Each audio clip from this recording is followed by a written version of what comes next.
Bienvenue sur le Path of Faith, où nous nous aventurerons dans un voyage de découverte spirituelle, guidé par la foi et la sagesse de Jésus-Christ.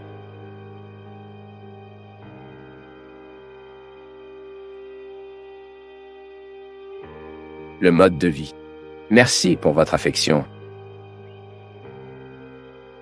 pour votre attention, et que Dieu vous bénisse beaucoup. Que Dieu déverse sur votre cœur, sur votre maison, sur votre vie. La disposition qui caractérisait le cœur de Notre-Dame. Alors quel exemple d'elle peut être un vrai chrétien, conduisant toujours Jésus sur ses genoux à présenter à ceux qui ne font pas le savoir encore. Père Fabio, l'histoire est la suivante. Une dame était venue au Seigneur en confession et avait dit qu'un prêtre lui avait dit que l'enfer était sa place, parce qu'elle vivait avec un homme marié. Le Seigneur l'a réconfortée et a dit que la miséricorde de Dieu est grande et si elle faisait attention depuis 20 ans avec l'amour de cet homme et de son fils, Jésus aurait pitié d'eux. Père, j'étais très mal à l'aise avec sa réponse, car dans l'Évangile Jésus dit que ceux qui regardent avec désir d'un homme qui n'est pas le mari lui-même a commis une adulte dans son cœur. Alors, le Père Fabio, nous devons accueillir et obéir à Jésus en apprenant de lui pour ne pas sortir de sa volonté, non ? C'est pourquoi j'étais inquiet parce que je sais que le Seigneur est un prêtre qui sait dire de si belles choses. Mais qu'en est-il de Jésus dit dans l'Évangile ? Lui-même ne nous dira pas que s'il aime, qui aime, obéira à ses paroles ? S'il vous plaît, Père, je ne veux pas juger. Dieu interdit un tel péché, parce que je sais que je suis aussi un pécheur et que j'ai beaucoup de doutes. Mais je ne veux pas non plus me taire, car je n'ai pas compris votre réponse à cette dame. Grand câlin et que Jésus vous protège. Ma fille, c'est la condamnation, mon peuple, est l'un des discours les plus simples que nous puissions faire dans la vie. Jésus a parlé de ceux qui regardent avec désir, le péché, deviennent un adulte. Mais vous ne pouvez pas nier que le contexte de ce mot doit être analysé. Nous ne pouvons pas prendre un mot biblique et le séparer des autres. Vous n'avez pas le droit de prendre un passage dans lequel Jésus dit quelque chose sans considérer le tout. Dans la Sainte Écriture, nous appelons cette herméneutique, qui est la science de l'interprétation. Nous ne pouvons pas interpréter le texte hors contexte. Ceci est une règle biblique, parce que la Sainte Écriture, la Bible est pleine d'histoires terribles. Maintenant, la parole de Jésus ne peut être analysée que dans le contexte de sa vie. Et puis je vous demande, qui a condamné Jésus ? Qu'est-ce que Jésus a condamné tout au long de sa vie ? Alors, ma fille, tu as très bien dit. Tu as dit ici, prêtre, le Seigneur a dit que Jésus aurait pitié d'eux. Claire.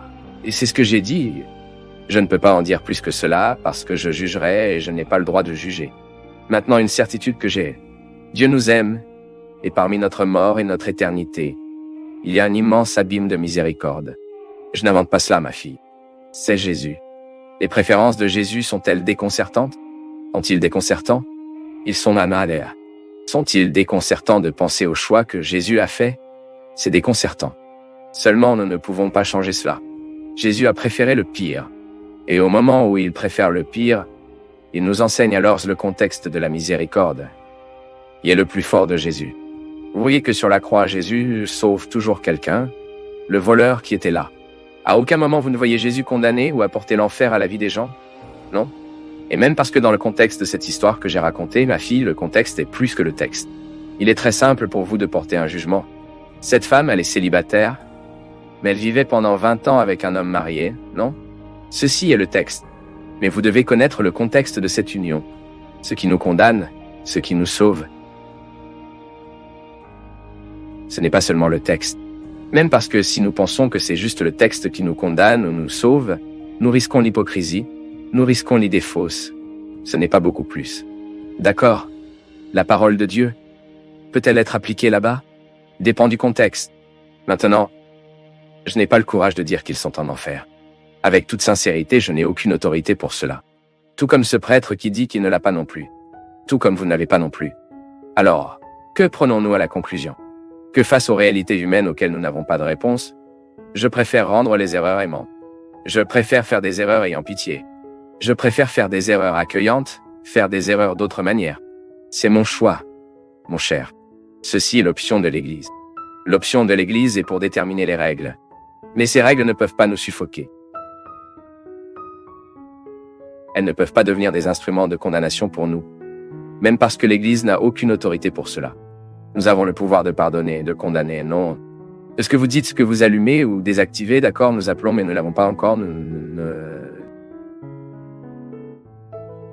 ne savons pas ce que nous avons accroché, non. Nous n'avons pas le contrôle. Dans ma mission, j'ai le contrôle de ce que je peux appeler. Ce que je raccroche, je ne sais pas. Échappe à mon intelligence, échappe à ma capacité à analyser. Et au moment où je n'ai pas la capacité de savoir, je préfère être dans le silence de la miséricorde. Je préfère être dans le silence de l'accueil. Parce que je pense toujours que c'est une façon plus sûre de nous évangéliser. Et puis, vous ne pouvez pas oublier que l'Église donne aux couples de l'Union une occasion de participer à la vie de l'Église. Nous ne pouvons pas nier que la deuxième pastorale de l'Union est une ressource miséricordieuse que l'Église a trouvée pour ramener ceux qui étaient éloignés. Ce n'est pas moi qui a inventé la pastorale de la deuxième Union. C'est l'Église qui donne l'opportunité. Et même parce qu'avec cette histoire de déclarer la nullité du sacrement, l'Église ouvre la possibilité de nombreuses personnes de réfléchir à ce qu'ils ont vécu. Beaucoup de gens pensent qu'ils sont mariés, mais ce n'est pas le cas. A vécu une arnaque. Et si vous analysez, la plupart de ces mariages qui se terminent dans les premiers mois, ils ne se sont pas produits. À présenter le salut. Imaginez que la beauté et la possibilité de retirer une personne de cette vie illégale et de vous donner une vie de sacrement, par exemple. Mais nous ne pouvons savoir que si nous nous approchons. Nous ne pouvons connaître ce côté de la miséricorde que si nous abordons ces gens. Ce n'est donc pas en conflit. Il faut beaucoup plus de travail pour croire à la miséricorde qu'à la condamnation. Seuls ceux qui ont lu les livres du père Fabio de Mello savent à quel point ils sont transformateurs, nous font réfléchir et changer notre façon de voir la vie. Si vous ne l'avez pas encore lu, ne manquez pas cette grande chance. En savoir plus en cliquant sur les liens de description. C'est un passage de Sao Paulo à Corinthiens dans lequel saint Paul sauvegarde. Il attire l'attention du besoin que nous devons prendre soin du trésor qui est la foi. Il dit ainsi, parfois nous apportons ce trésor dans des vaisseaux argileux, afin que tout le monde reconnaisse que cette puissance extraordinaire vient de Dieu et non de nous. Nous sommes affligés de tous côtés, mais pas surmontés par l'angoisse, mis en difficulté, mais pas sans espoir, persécutés, mais pas impuissants, renversés, mais pas anéantis. Partout où nous portons toujours dans notre corps la mourante de Jésus, afin que la vie de Jésus puisse se manifester dans notre existence mortelle. En fait, nous qui vivons sommes sans cesser à mort à cause de Jésus, de sorte que la vie de Jésus se manifeste dans notre chair mortelle. Ainsi, la mort agit en nous, tandis que la vie agit en vous. Trop beau ce texte. Le trésor que nous apportons est dans un vase de boue. Lorsque nous avons parlé ici au début que notre foi, nous n'avons pas toujours une foi mature pour comprendre ce partenariat entre Dieu et l'humanité, ni même pour réaliser que dans ce partenariat, la primauté est toujours de grâce divine. Saint Augustine a déclaré que nous ne sommes pas en mesure de faire du bien sans le bien avant qu'il ne soit donné. Livré. Alors vous voyez ce que je fais parce que Dieu me l'a fait. Dieu ne demande que ce qu'il nous a déjà donné. Regardez à quel point c'est intéressant. S'il me demande d'aimer, c'est parce qu'il m'a donné l'amour plus tôt. S'il me demande d'être bon, c'est parce qu'il m'a donné de la gentillesse plus tôt. C'est la corroboration de ce mot. Je ne peux pas être pour moi. C'est toujours Dieu qui me fournit. C'est toujours Dieu qui m'aide.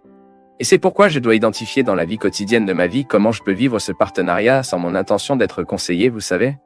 Pour lui dire, parce que le conseiller est comme ça. Je sais pourquoi j'ai un conseiller dans ma vie quotidienne. Je sais comment ça marche. Parfois je suis là, prêt à recevoir ainsi, et sot. Salut, monsieur Christian, c'est bon de le recevoir. Mais ce n'est pas moi qui savais le nom de Christian. C'est donc cette information rapide.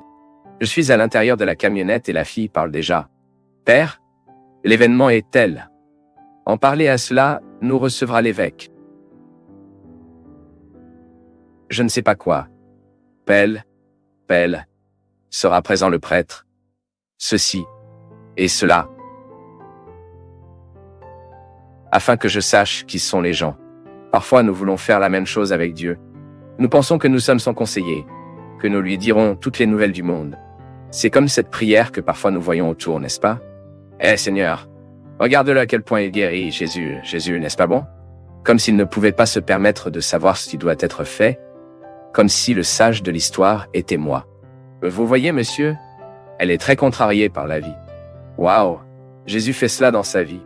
Les gars, notre prière ne peut pas avoir cette charge d'arrogance. Vous savez pourquoi? Parce qu'il ne nous mûrit pas. Seigneur, nous présentons à la personne. Nous présentons sa réalité. Nous croyons en votre amour. Nous croyons en votre gentillesse. Prêt. Nous devenons plus humbles dans la prière, vous savez. Et puis nous permettons à cette prière de cligner en nous ce que nous devons faire pour faire le miracle être accompli. Parce que c'est très confortable. Ce n'est pas le cas. Vous croyez en un Dieu Nestor, qui est toujours là à votre disposition, prêt à faire tout ce que vous demandez, la façon dont vous demandez, et dans l'ordre que vous demandez. Et là, si vous ne le faites pas la façon dont vous demandez, le temps que vous demandez. Non. Ça ne peut pas être ainsi. Notre foi doit nous donner la confiance qu'elle fait ce qu'elle doit vraiment être faite et que parfois nous ne savons même pas. Nous sommes si limités que parfois nous pensons que ce que Dieu doit faire est d'obtenir cette entreprise d'ici et de la mettre ici. Et nous obtenons cette conviction. Quand en fait, nous pouvons être très faux. Non, Dieu n'a pas à obtenir cette entreprise d'ici. Il n'a qu'à traîner ici. Et parfois nous avons pris le temps de découvrir que ce que nous demandions n'était pas honnête. Et puis Dieu a tout fait comme nous ne le voulions pas et nous réalisons que c'était vraiment la meilleure façon de résoudre cette situation. C'est pourquoi la foi devrait toujours nous donner la maturité du silence, de la livraison. L'autre jour, je parlais à cela à un de mes amis qui était très en détresse dans une situation qu'elle vivait. Et j'ai réalisé cette détresse pour l'excès des demandes, l'excès de cris. Et bien sûr, j'ai respecté. Je ne suis pas en elle. Je ne ressens pas la douleur qu'elle ressent. Je ne suis pas ivre le désespoir qu'elle vit. Ne pensez-vous pas que vous devriez vous récupérer davantage, demandez-moi? Vous avez déjà demandé. Vous connaissez si étroitement la miséricorde de Dieu? Pourquoi la se méfier maintenant? Parce que si je demande trop la même chose, c'est comme si je me montrais, ce n'est pas pour lui, les gars. La prière, nous devons évoluer, c'est ce qu'il fait en nous. Si je demande trop la même chose, je peux générer une incrédulité silencieuse en moi. Ou une croyance que Dieu ne répond que lorsque nous insistons. L'insistance n'est pas de modifier ce qu'il pense. L'insistance doit être, si elle existe, et ensuite nous devons changer les mots, devons cesser de le demander, nous demander. C'est que notre nature soit éclairée par la nôtre, afin que nous puissions avoir des conditions pour identifier ce qui les États-Unis doivent être transformés. Parce que si j'insiste trop pour demander à Dieu de faire ceci, pour le faire, chaque jour je demande la même chose. Je vous souhaite, dans vos difficultés, vous avez toujours le droit et la possibilité de retirer vos excès. Donc vous avez sous vos yeux votre vérité fondamentale. Sans exagération. Juste vous.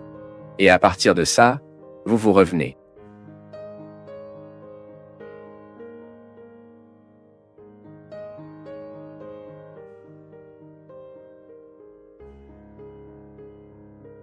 C'est un grand plaisir pour nous tous du Path of Faith d'être avec vous en ce moment.